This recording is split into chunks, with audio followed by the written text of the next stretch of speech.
Hello, dear professor. This is Prashant Punugoti, leaving you this presentation for week 3 assignment. Uh, I took the topic Don't Manage Time, Invest in People by Gary Brett. This is the topic which I chose, and I'm going to talk on this one. And here is the presentation which I'm doing the YouTube capture.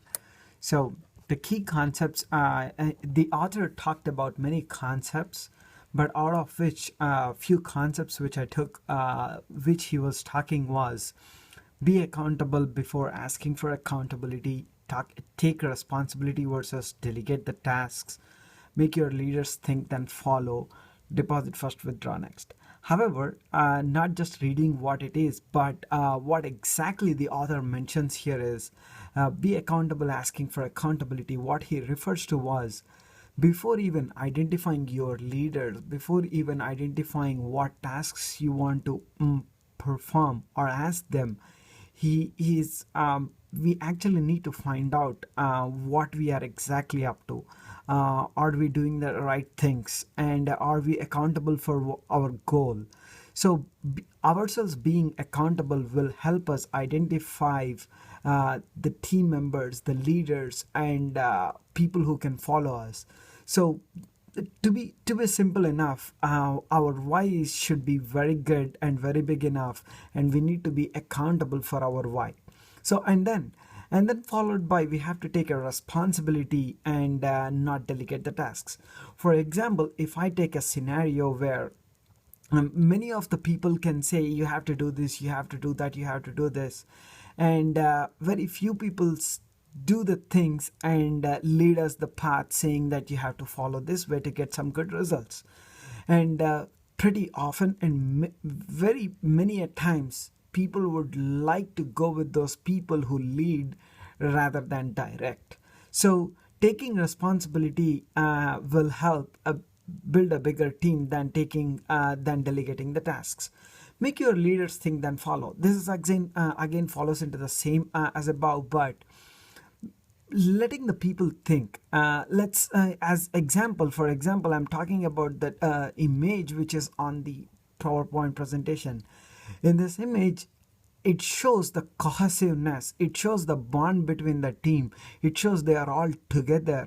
And when we discuss together and ask them right questions, proper questions, that will help them think and perform from their strengths rather than my strengths. For example, if I am trying to lead a group of people and ask them, direct them, delegate them, they will be confused because that might not be their strengths. They would waste their time investing, finding, trying to acquire strength in what my expectations are, rather than me working on their strengths would give me a great results. For example, in a team sport where there are few people who has a great strength in performing things, there are who has great strength in defending, and there are few strengths.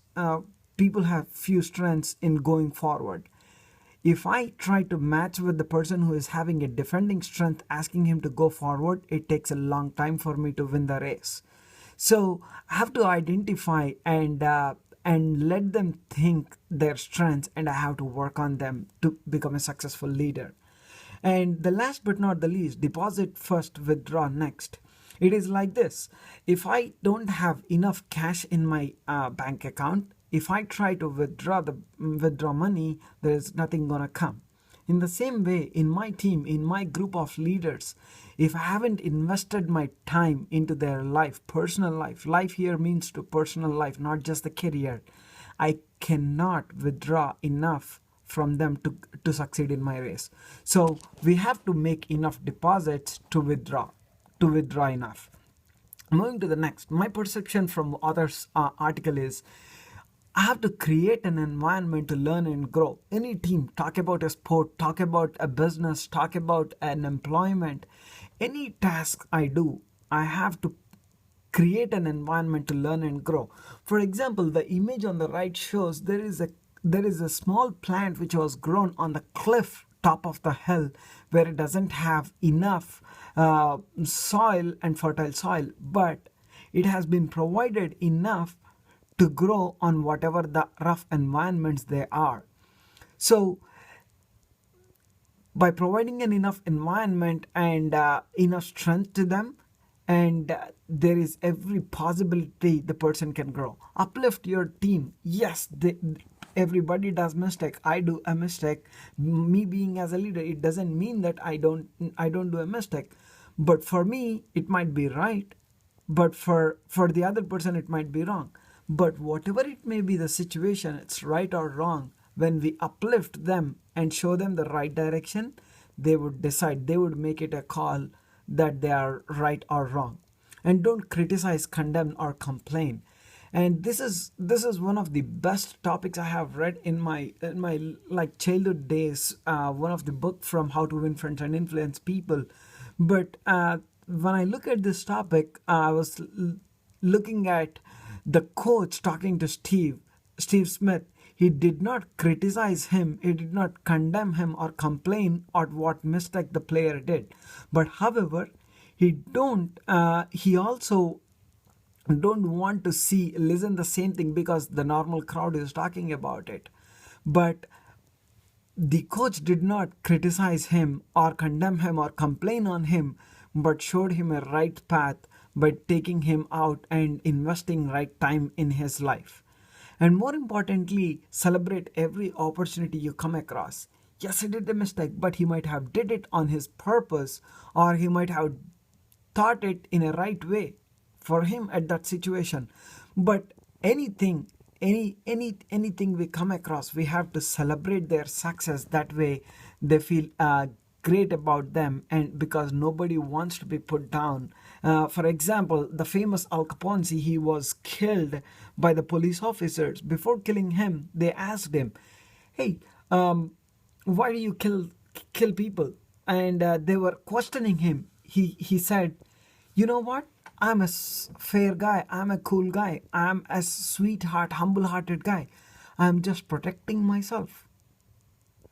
Wow, that means Al Capone himself says that he is against criticism.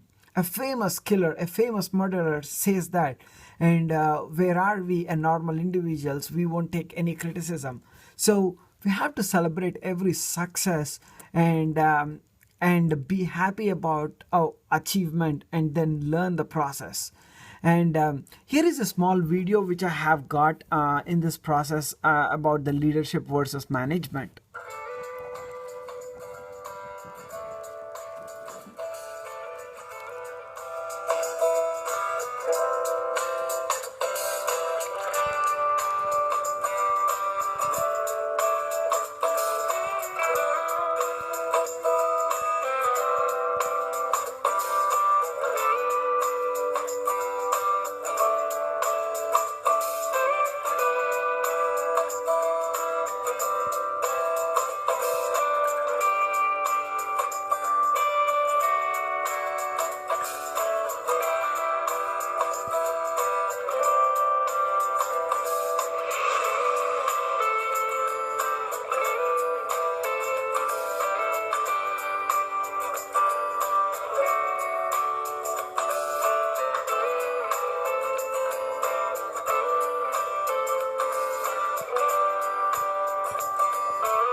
And here are my references attached, and the conclusion what I would try to explain that example is, discuss what matters, but not what you want.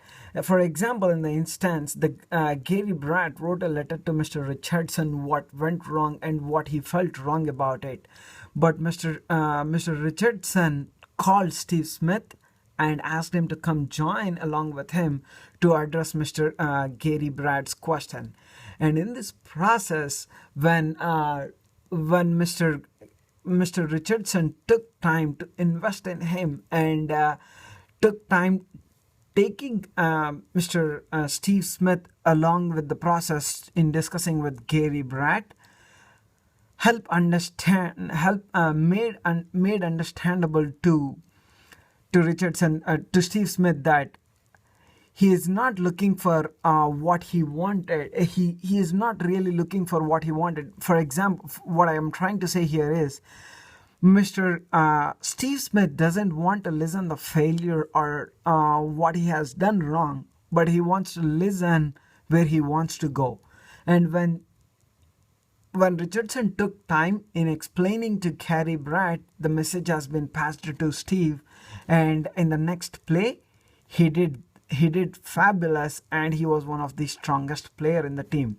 So I would always suggest in being this leadership roles and being in this employment and trying to reach a very good success in career and business of personal businesses.